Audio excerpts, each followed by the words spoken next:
भैया हमारे सौरभ लड़का था मेरा। उसके बाद उसने के पता नहीं क्या हुआ क्या नहीं हुआ, वहाँ पर 4 तारीख को उसका मर्डर कर दिया उन लोगों ने। और वो चली गई अपने घूमने, अंदर कमरे में बंद करके उसको चली गई घूमने। और बाद में वहाँ पर जो गली मोहल्ले के लोग थे उन्होंने बताया कि ये तो घूमने चली गई थी। बाद में वो मकान मालिक ने उसको खाली करने के लिए कह रखा था कि भाई यहाँ से कमरा खाली कर दो, हम काम करवाएंगे। फिर वो जो उन्होंने सीमेंटेड वगैरह ड्रम वगैरह था उसको भर रखा था। उसके बाद वो लोग लेके जाते तो उनसे मजदूरों से उठा नहीं। वो कहने लगे ये इसमें क्या भर रखा, वो कहने लगे कबाड़ भर रखा। तो वो कह रहा ऐसे कैसा कबाड़ है भाई, कबाड़ होता तो घर का ही तो होएगा। तो वो उठा नहीं उनसे। और वो ढक्कन जैसे खोला उन्होंने, जैसे खुल गया अचानक से, तो उसके अंदर जो एकदम वो थी हवा ले गया, वो ड्रम हवा ले गया। तो उसकी लाश की बदबू आई उनको। फिर वो दौड़े दौड़े चौकी में फ़ोन करा उन्होंने, चौकी से पुलिस आई। इतने में ये अपनी माँ के घर पहुंच चुकी थी बताने के लिए। और पता तो उसकी माँ को पहले ही था, मगर वो गुमराह करने के लिए उन्होंने बताया है कि वो उसकी माँ के पास पहुंच चुकी थी कि मैंने ऐसे ऐसे उसको मार दिया है और वो ड्रम कोई ले जाने को तैयार नहीं है। और उसकी माँ ने कहा किसी वकील से वो मिली होगी, वकील की सलाह से वो थाने पहुंच गई। बाद में पुलिस आई है, फिर उनको जबरदस्ती जीप में बिठा के वो पुलिस थाने लेके गए, ब्रह्मपुरी थाने में।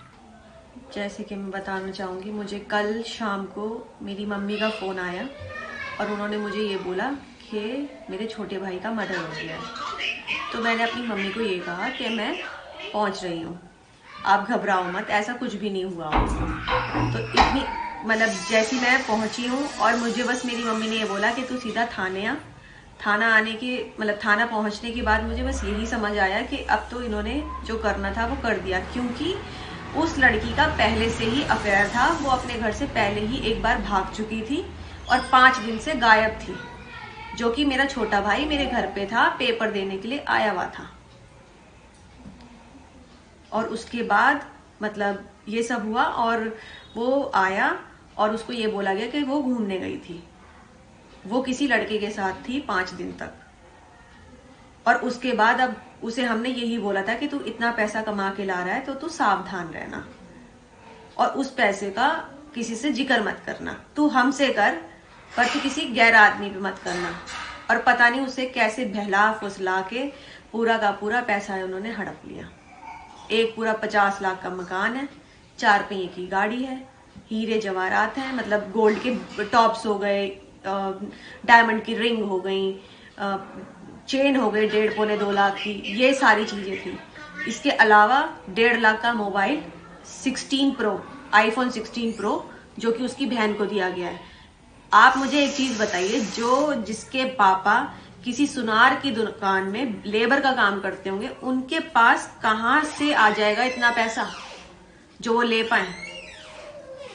वो तो सब जब से मेरा भाई गया है तब से उनकी चांदी बनी है और उस पैसे का उन्होंने पूरा उपयोग करके अपनी जिंदगी बना ली है। और अब उन्हें, मुझे जो लग रहा है, उन्हें तो जो चाहिए था वो मिल गया है।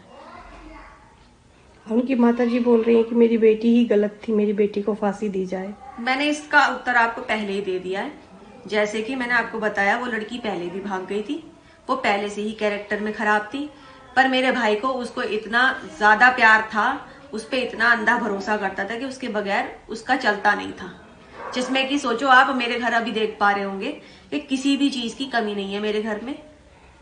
अच्छा कहते हैं ना, वेल सेटल फैमिली है मेरी, और उसकी फैमिली में कुछ भी नहीं है। तो उसको तो यही लगा ना कि मैं सब कुछ देखूं और जाऊं। उसका प्लानिंग ही यही थी और उसने पहले से ही प्लानिंग करके चली थी कि मुझे ये सब ले लेना है और मैं निकल जाऊंगी। उसे ये नहीं पता था कि मैं फंस जाऊंगी। हमसे जुड़े रहने के लिए हमारे YouTube चैनल को सब्सक्राइब करें और नई वीडियो की नोटिफिकेशन के लिए बेल आइकॉन को दबाएं।